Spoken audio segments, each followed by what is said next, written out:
Sobat Bincang Energi, kembali lagi dalam segmen kesayangan kalian yakni Bincang Energi siaran terkini. Kenalin saya Hafiz, hari ini saya dan rekan saya akan menghadirkan informasi-informasi menarik dan aktual seputar perkembangan energi selama 2 minggu kebelakang. Halo Sobat Bincang Energi semua, kenalin saya Siva bersama Hafiz akan sharing seputar berita yang lagi happening banget nih soal energi dan lingkungan dari tanggal 20 Juni hingga 3 Juli 2022. Kira-kira ada apa aja ya? Yuk langsung kita simak sama-sama berita pertama kali ini. Nah Sobat Band semua, berita pertama kali ini datang dari perhelatan G20 di Indonesia nih. Dilansir dari cnbcindonesia.com, Kementerian Energi dan Sumber Daya Mineral tengah bersiap diri menyambut kehadiran para delegasi yang akan hadir dalam Second Energy Transition Working Group Presidensi G20 Indonesia. Kegiatan ini sendiri diagendakan akan berlangsung selama 2 hari, yaitu tanggal 23 sampai 24 Juni 2022. Kepala Biro Komunikasi Layanan Informasi Publik dan Kerjasama atau KLIK Kementerian ESDM Agung Pribadi menjelaskan, gelaran ETWG ini akan dibuka dan dihadiri secara langsung oleh Menteri ESDM Arifin Tasrif. Bapak Menteri ESDM dijadwalkan akan menghadiri sekaligus membuka sidang ETWG besok pagi. Sidang ini merupakan lanjutan dari pembahasan di Yogyakarta, ujar Agung di Labuan Bajo, Rabu 22 Juni 2022. Secara spesifik, Agung mengutarakan rencana penyusunan draft Bali Common Principles in Accelerating Clean Energy Transition atau COMPACT. Sebelum itu, peserta sidang akan memaparkan perkembangan terbaru dari kerjasama atau partnership dan mekanisme pembiayaan transisi energi. Hingga September 2022 nanti, berbagai side events juga akan menyemarakan gelaran presidensi G20 Indonesia.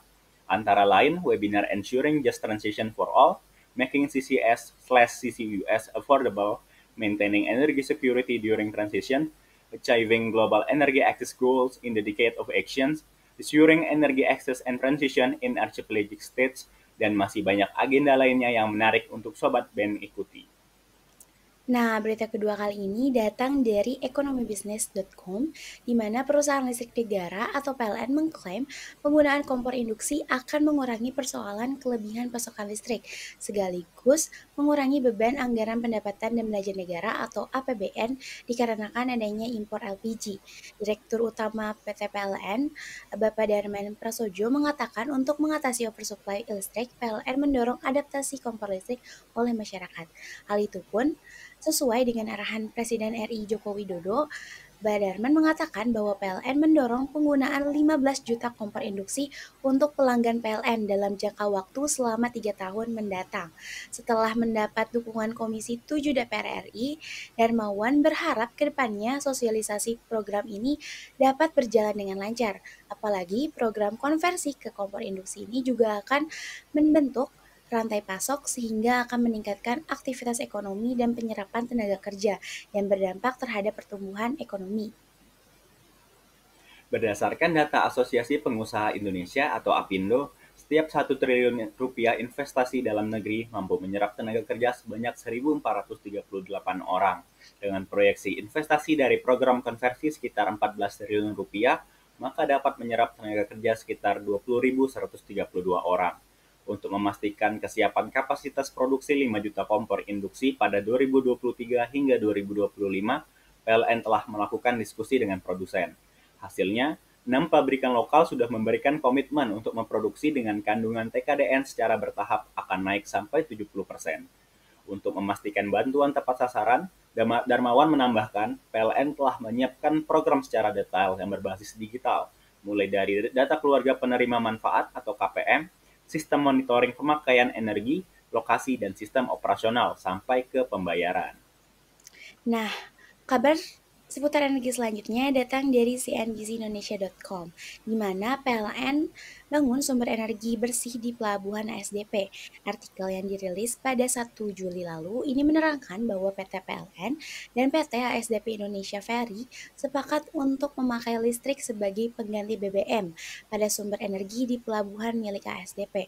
Hal ini dilakukan untuk menciptakan lingkungan pelabuhan yang bersih dan berbasis energi hijau. Kerjasama keduanya ditandai dengan penandatanganan Memorandum of Understanding atau MOU pada Kamis 30 Juni lalu. Selain memberikan manfaat pasokan energi bersih bagi SDP, kerjasama ini juga mendukung strategi ekstensifikasi PLN dalam mendorong program Electrifying Marine.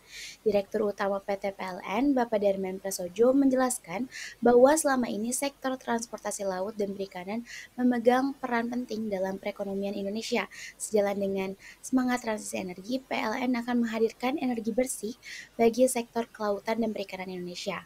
Dalam kerjasama ini, PLN akan membangun anjungan listrik mandiri atau ALMA berupa stasiun pengisian listrik umum atau SPLU dengan daya 5.500 volt ampere hingga 23.000 volt ampere di pelabuhan milik ASDP.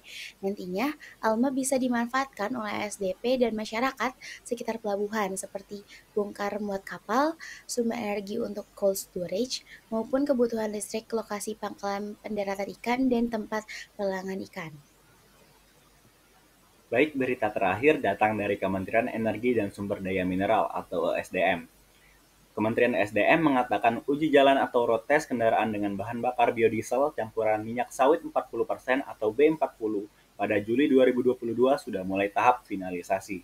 Edi menambahkan, bahan bakar nabati yang dibutuhkan untuk B40 adalah B100 sekitar 47.000 liter dan D100 sebanyak 7.000 liter atau total crude palm oil atau CPO sekitar 55.000 liter. Edi juga menambahkan jumlah kendaraan yang diuji sekitar 12 unit dengan jarak 50.000 km. Ia mengemukakan komposisi B40 adalah 40% B100 dan 60% B0. Komposisi lainnya adalah 30% B100, 10% D100, dan 60% B0. Adapun uji coba B40 sebelumnya sudah mengalami kemunduran. Sebelumnya, uji coba direncanakan pada Februari 2022, tetapi mundur hingga Juli 2022. Pemerintah akan melaksanakan uji coba ini untuk kendaraan bermotor bergerak, alat berat, diesel kereta api, diesel kapal laut, dan lainnya. Berakhir juga nih segmen DAS ke-31 hari ini. Gimana? Seru-seru kan berita seputar energinya? Dan yang pasti menambah insight baru nih buat Sobat Ben semua. Bener banget nih, tentunya di sini kita juga ingin mengajak Sobat Bincang Energi untuk nggak ketinggalan acara-acara dari Bincang Energi yang pastinya seru dan informatif banget.